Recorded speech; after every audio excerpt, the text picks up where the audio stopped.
மதியானம் சிம்பிளாக lemon rice செஞ்சு சாமி கும்பிட்டுட்டேன். சரி சாயந்தரம் ஏதாவது ஒரு ஸ்வீட் வச்சு கும்பிடலான்னு சொல்லிட்டு பாயாசம் ரெடி பண்ணியிருந்தேங்க. பால் பாயாசம் ரெடி பண்ணிவிட்டு சாமிக்கு நெய்வேத்தியம் வச்சு சாயந்தரம் கும்பிட்டுட்டு ஒரு 7:30 மணிக்கு மேலே முருகர் கோயிலுக்கு போயிட்டு வரலான்னு கிளம்பிட்டோம். இங்கே முருகருக்குன்னு தனி சன்னதி எல்லாம் இருக்காதுங்க. அம்மன் கோயிலில் சின்னதாக ஒரு முருகருக்கு ஒரு சின்ன கோயில் இருக்குங்க, அங்கே தான் போகலான்னு கிளம்பிட்டோம். எங்கள் வீட்டிலேருந்து ஒரு 2 கிலோமீட்டர் இருக்கும்.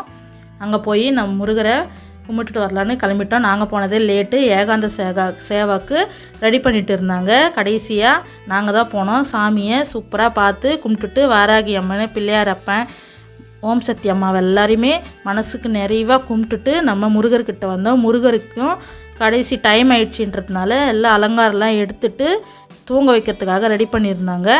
நம்ம அப்பா முருகனை எந்த அலங்காரத்தில் பார்த்தா என்னங்க, முருகரை பார்க்கணும் அவ்வளோதான். சூப்பராக கும்பிட்டுட்டு வீட்டுக்கு கிளம்பியாச்சு. பிடிச்சா லைக் பண்ணுங்கள்.